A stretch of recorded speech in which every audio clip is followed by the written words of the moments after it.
Welcome back. Thank you. We're back. Thank you. We're doing once a month episodes now, Yeah. but that's temporary because we're busy right now. It's because we don't like doing this. Well, Camille doesn't. I forgot what I was going to say. Dune. Dune 2. Here's all I have to say about it. That's the soundtrack by Hans Zimmer. Oh. What do you actually have to say about Dune 2? That's like the three things that have been on my mind lately. Is like Dune, Pal World, and Lethal Company. Yep. Nothing's on my mind. Ever. Yeah. Welcome to Gallery.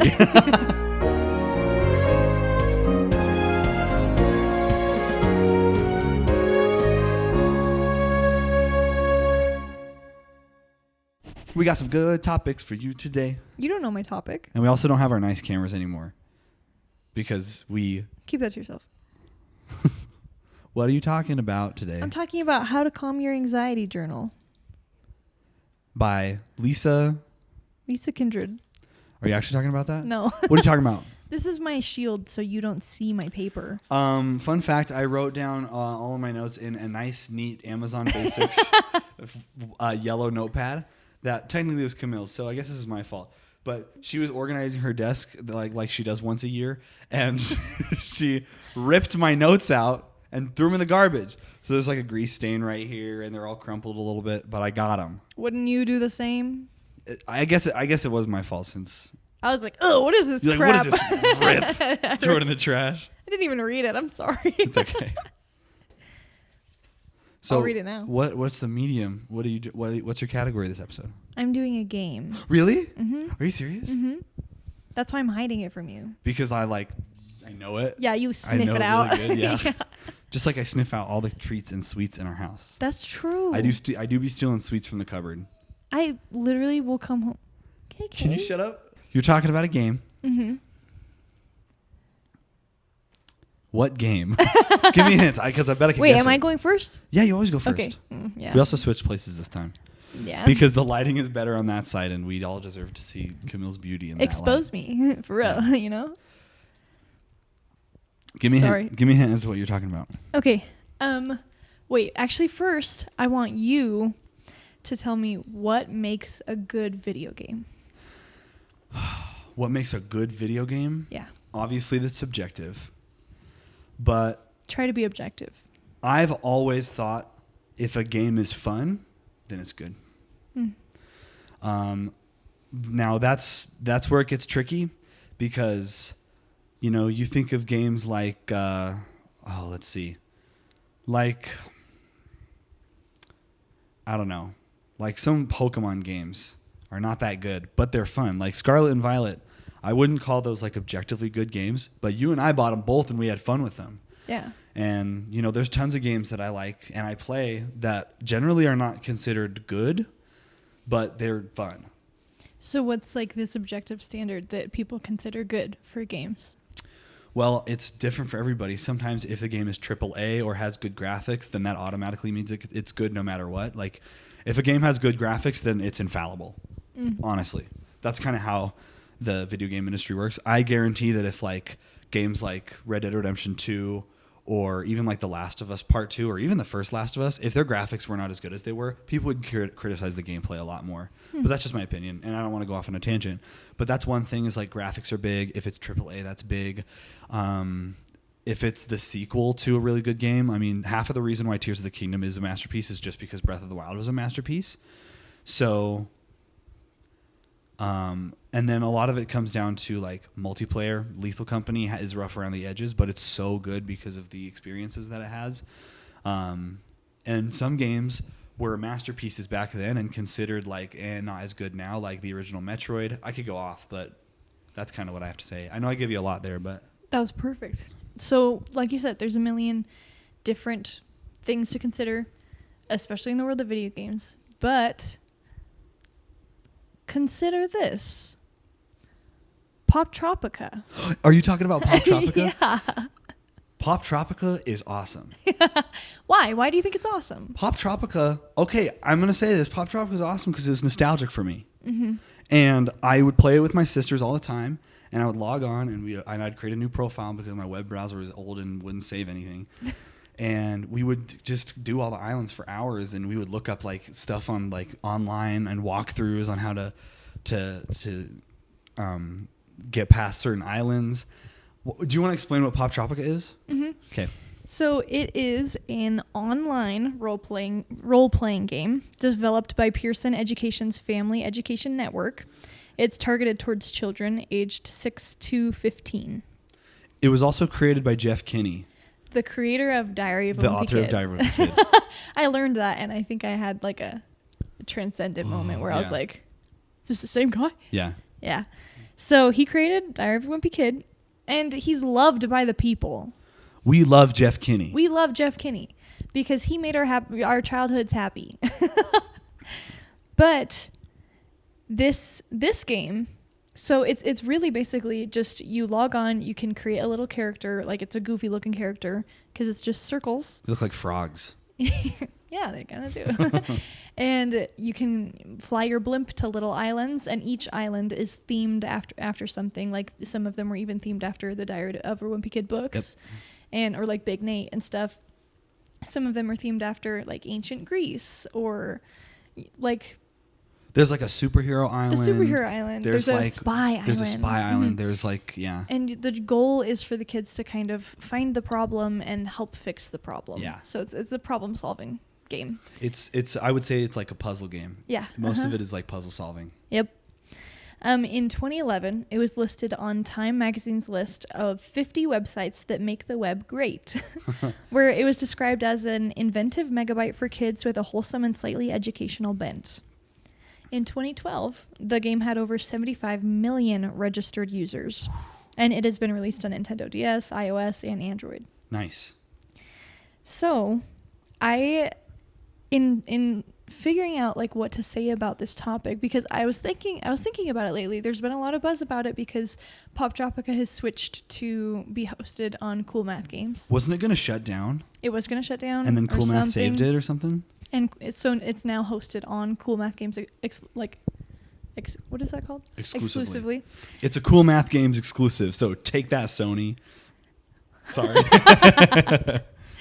So I've been thinking about that a lot and about the role that it played in my childhood too, because the reason why I liked it is because it's super nostalgic for me. Yeah. But I wondered kind of what I would think going back to the game as an adult, as someone who has like studied media and plays a lot of AAA games and stuff. Yeah.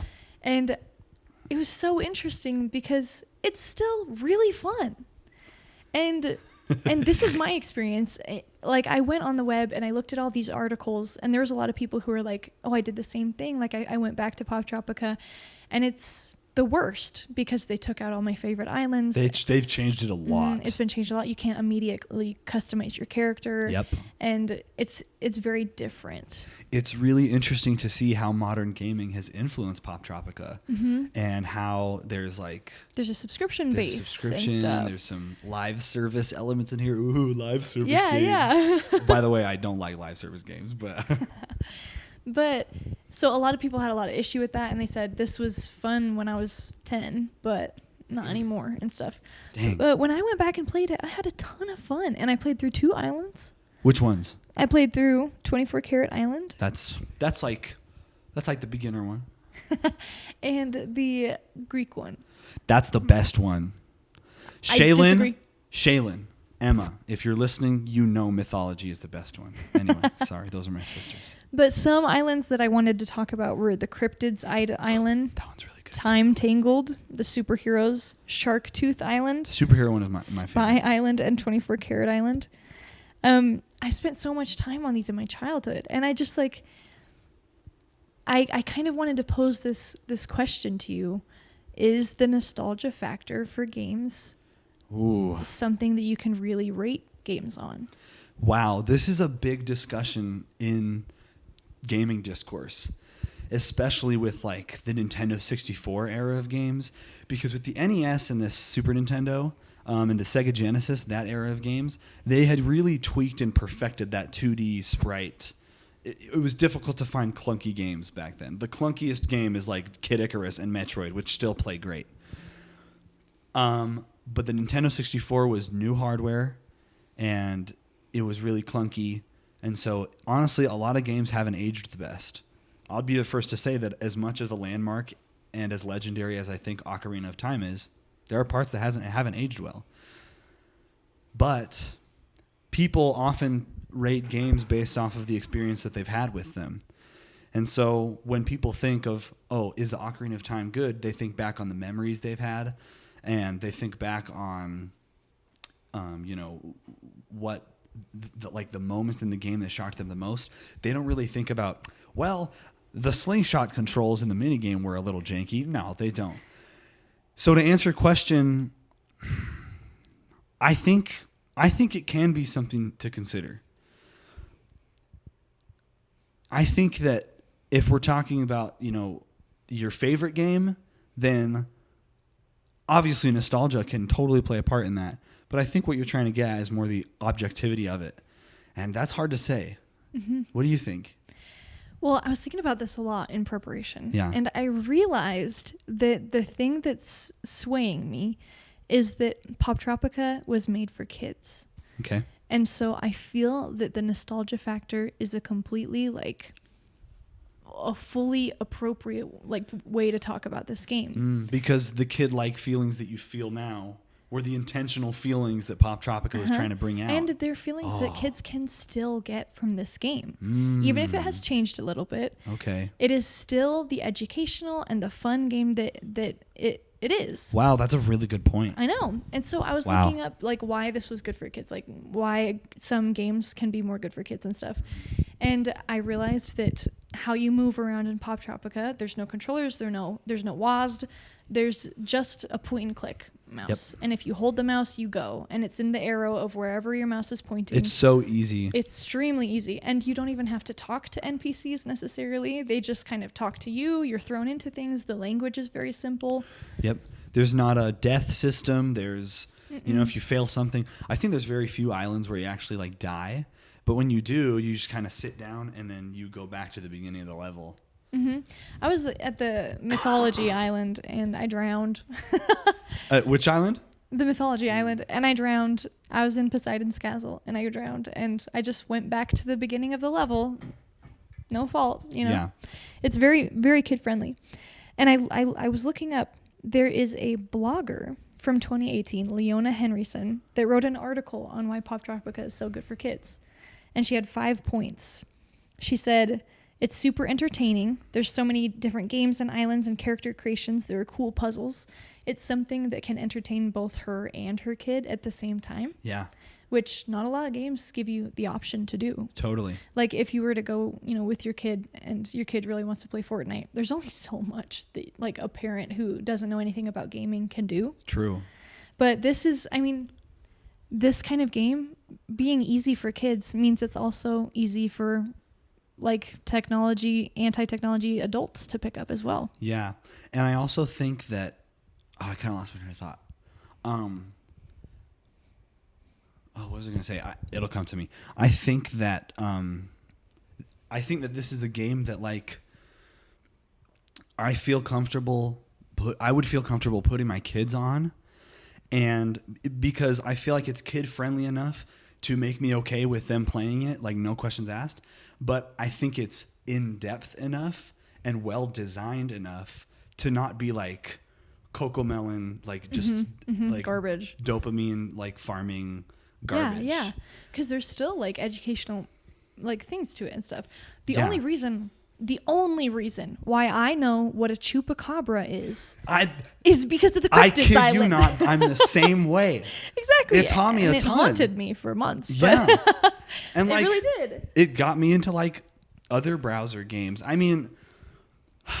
think what I'm most learning from what you're saying is that when done right, we live in a day and age that when done right, games can be incredibly healthy. Mm-hmm. And they can funnel you into education and problem solving skills and technology skills. Mm-hmm. And I think that Jeff Kinney artistically found a really great balance between that. Yeah, that's what I'm saying. So she continues in her blog post. The second item is it helps kids have computer literacy. So Yeah, they're which able is super important. Mm-hmm, they're able to type in the word Poptropica, click the link. They're able to point around the mouse and stuff. And that's something that, I mean, in this day and age, we kind of take for granted that you need to learn how to use a computer. And that's a good way to do it. And a lot of the, I mean, I wouldn't say it's educational in the sense that like it's having you do math problems or having you like do history.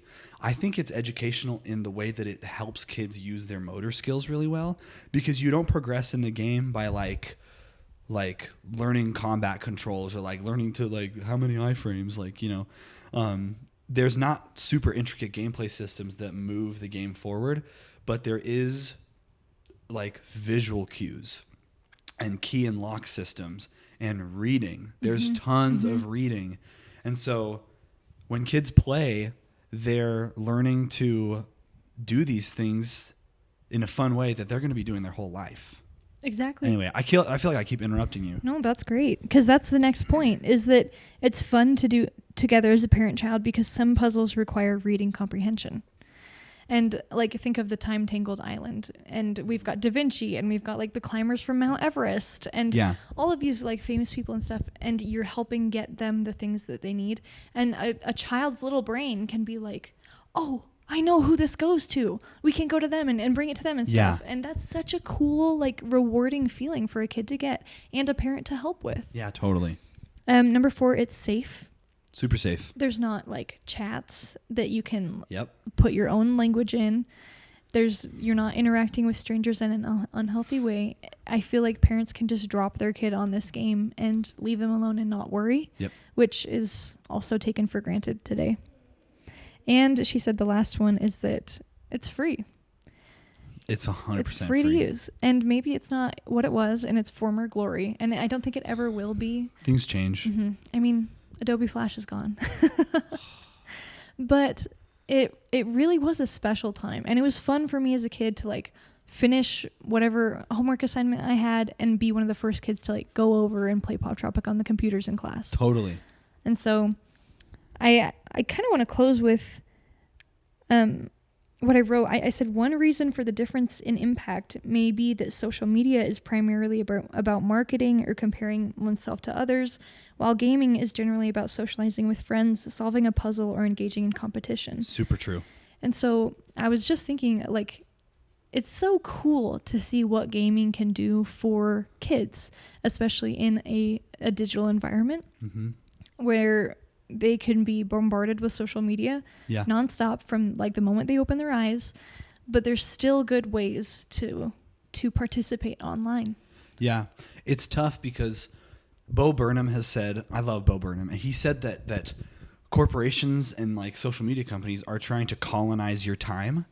They want every second of your time, and that's really dangerous. But we also live in a world where technology is just everywhere and it's everything. And so you really have to find that balance of like correct technology usage that isn't, you know, like taking up so much of your time and mental energy in an unhealthy way. And gosh, Poptropica kills it at striking that balance. I know we kind of already said that, but totally. And so that's kind of what I had to say. So it was an interesting exercise for me to think about Poptropica as an art form. And something that can sit next to like God of War or, you know, stuff like that. And it's very, very awesome. Totally. What do you see, buddy? Our dog's looking out the window right now.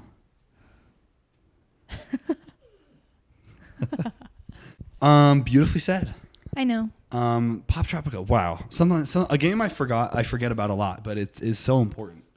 Go back and play it. Go back and play it. It's like we said, it's free and fun. And 24 Karat Island took me like 15 minutes. That's true. It is mad easy. Yeah. Did you ever play Astro Knights Island? That one's so tough.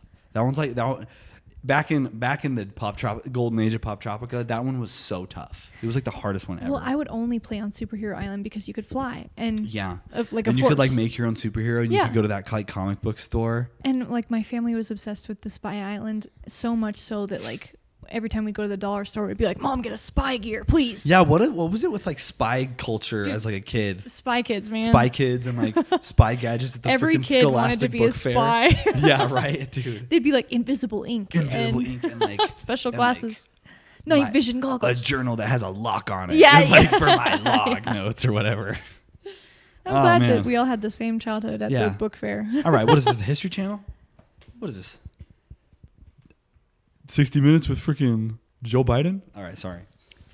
I challenge you to get a personality that isn't a YouTuber. Frick you. Frick you. Okay, I feel like I say this every episode, but I always love the completely different topics that we choose. What's yours? I am talking about... Anti-Poptropica. I'm talking about evil Poptropica. What's evil Poptropica? Thanks. Okay. Love that game. I don't know if I want you to try. I don't know if you'd be able to guess mine, but I'm talking about visual art. And this is something, I'm in our history class right now, and this is something that really stuck out to me. I am talking... It's going to be that ugly painting in the winter. I am talking about this painting. Oh. This is called Soap Bubbles. And it's by a artist. It's by a French... What's that little guy doing? I know, right? It's by a painter named Jean-Simeon Chardin. And he is a Rococo painter. I was just about to say, this is a Rococo. This is a Rococo. So this is like, I think, like later Rococo. So let me give you like a brief timeline of like how this painting came to be. So, because of disasters in Europe, a lot of literature, a lot of like the printing press, a lot of art goes to Italy, and the Renaissance starts, and there's this interest in portraying new ideas with like old ways, like contemporary things with the way that the old masters did them. There's a lot of Greek and Roman stuff. There's a lot of, of that same imagery, but people are showing what they're passionate about the best way they know how. Okay. And then after the Renaissance happens, the church kind of raises in popularity. They're funding like all of the art, and there's a lot of wars that go on. The aristocracy rises, and along with the aristocracy rising, I kind of skipped over Baroque art, but basically you need to know that eventually,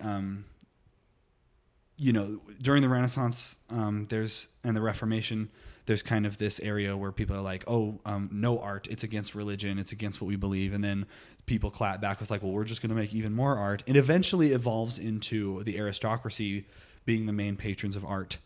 And that means that art starts to shift from religious iconography to show like what the aristocracy does. So there's a lot of art that emerges. Bubbles. Well, hold on. There's a lot of art that emerges that's like, you've seen the girl on the swing, right? Mm-hmm. That is like the Rococo painting. So this is the era I'm talking about, the Rococo. Art has gone from, classical showings of like the apostles and Jesus to flirtatious frivolity that the higher ups show. And eventually, this starts to become a big problem. The French Revolution happens, and then that gets really bad. And then we start to get like the Enlightenment art, and then it starts to move into Romanticism and realism.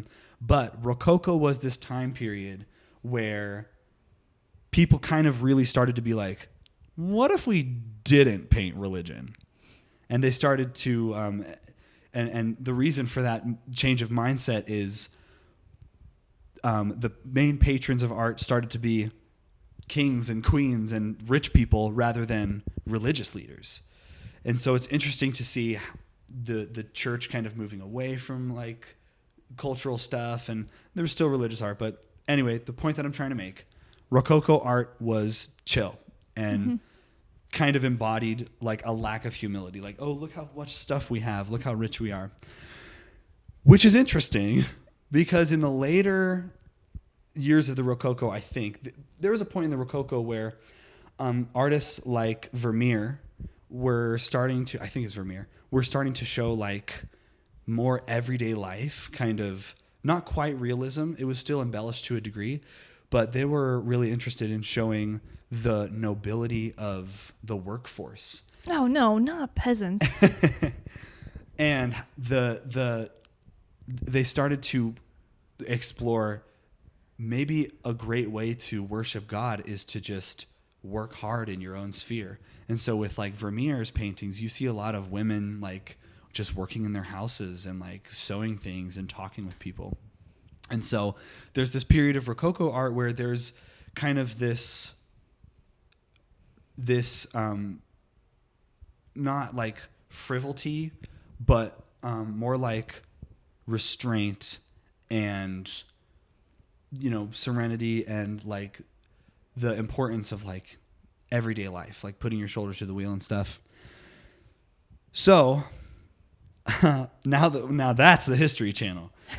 But anyway, the reason that I bring up all of this is because you have these big frivolous paintings, and then you have this period where there's this painting, which is called Soap Bubbles. Mm-hmm. So I've been thinking about this painting a lot lately. And so for our audio listeners, you can look at the episode art, but it's literally just a boy. He definitely looks well off. He does not look like a peasant. He's sitting in a window and he's blowing a big bubble. With a straw. Yeah. And this was an interesting picture to see after so much, you know, sandwiched right between like neoclassicism, where they're showing like the death of Marat and like all these really big paintings in like the period beforehand where there's all this religious stuff, and there's this little pocket of time where they're just kind of showing people chilling. And I really like that. That's so interesting. I feel like it's so fun because I always forget how much of a luxury it really was to have and own art. Yeah. And even to paint art. Yeah. If it wasn't your trade or something. Yeah. And it really is fun because truly most of history was art is being used for religious purposes. It's being used to remember the dead. It's being used as like serious architecture and stuff. It's always been used for a purpose. Yeah. And I'm glad that humanity finally figured out that one of the purposes to life is hanging out. I'm glad you said that because that's kind of the point that I'm trying to make. You know, as much as the aristocracy was freaking up France and stuff and, you know, being pretty frivolous and showing their artwork, I'm glad you said that because painting really was different back then. It was a trade. It was like calling a plumber or calling a, you know, construction person to build a house for you. If you wanted to show that something was important, you painted it, you know? And so this is saying this is important. Exactly. In a way. That's really cool. For some reason, Chardin is saying this moment right here where the bubble is just big enough right before it pops. This is important. And it's not like it's a really shoddy painting. It's not like he did it in 5 seconds. It's a realized, detailed, beautiful piece of artwork. And so you even have a lot of iconography in there. I mean, the brevity of life shown with the bubble. I mean, it's about to pop. Mm-hmm. Kind of this reinforced message that, hey, life is fleeting. Enjoy it while you're here right now. And so I think I don't have much to say other than that, like, I really love the attitude of this painting in what you said. Chardin thought this little moment of these two young boys wanting to blow bubbles was important enough to say, you know, the way those Renaissance guys showed what they believed, I'm going to do it in the same way. So cool. And I think that's so beautiful. So I kind of want to ask you, like, what's your like painting today? How do you show what's important to you? Oh, that's a good question. Like what? Like medium? Not necessarily medium, but like back then painting was a huge way to show what was important to people. And now we have a lot of different ways. Oh, I take pictures. Take pictures? I take pictures of what's Photography. important to me. Nice. Well, I think it's so interesting to think about the preservation of what's important to you, especially in today. And especially, I'm thinking like it was a luxury to have these kinds of paintings back then. And even now, when art is so much more commonplace, I still think it's sort of a luxury to be able to be painting what you want, kind of thing. And I think it's kind of a luxury to, in this day and age, I think it's kind of a luxury to have things that are lasting. Yeah. You know, everything in this world is so fleeting. I mean, everything in this world is the soap bubble that's painted here. It's just there for a second and then it's gone and it's just there. But like today, I think it's so valuable to have our modern day, quote unquote, Rococo paintings, which were so important that like people wanted them to stick around forever. They wanted to cement this image in oils on a canvas. And so I think today we have those things like writing and taking pictures and like, you know, there's just so many things that like, you said it better than I did, is that like, it's a luxury to have things that last. Yeah. Yeah. And it's a luxury to paint the simplicities of life. Yeah. And this, I mean, finding a modern day equivalent to some like aristocrat blowing a bubble. Yeah. For some reason, I thought of Barbie. And interesting. And the movie? Yeah, the movie. And her talking to that old lady at the bus stop. Yeah. Which is like my favorite scene in the whole movie. Yeah. And she basically just tells this random old lady that she's beautiful. And the old lady says, I know. And it's just a very simple scene. And I heard that it was something that the producers wanted her to cut. Greta Gerwig to cut, but she kept it in. And for some reason, I feel like it's so similar to this almost. I know. This little luxury of just simplicity, of being at peace, of being focused on what you're doing. And it's something that's not life-changing, but those are the most important moments. Yeah, you think of everything going on right now with the aristocracy and the French Revolution coming to fruition, and there's just these two boys blowing soap bubbles, and that's so important to them right now. And that was so important to this painter. Cool. And I think that's so beautiful. It is really beautiful. So, like, I don't know, live in the moment. Like, blow what's soap important bubbles to you? Blow soap bubbles, man. Like, talk to old ladies on bus stops. Yeah, like, don't take little things for granted like that, because someone being willing to paint this means that, like, there's importance and purpose in little things. Like, you know, when, like, your dog is being cute, or, like, when, like, your baby takes their first steps, or, like, a great lunch with a colleague. Like, simple things that don't seem like they matter so much, and they seem really small with everything else going on, but you put them in a painting, or you think of them and you choose to make them important, and they mean so much more, and they transcend everything. Choose to make them important. Bars. Gas. So I think we summed it up pretty good. I think we did. This painting is a precedent for a beautiful attitude towards life. I bet the peasants hated it. Yeah. I bet they saw this and they gave it the bird. Yeah. And that's the beauty of art. That's the beauty of art, baby. So, in conclusion, focus on the little moments in life. Be it playing Poptropica with your kids, or when you used to play Poptropica, or just these finding little educational moments, even if they seem silly or for kids. Especially compared to like all the AAA games going on. Yeah. They're important. There's a reason to remember little them. stuff out there. Yeah. They can bring you lots of joy. Totally. Like blowing bubbles. Like blowing bubbles. Go home and blow bubbles. Yeah. Bye.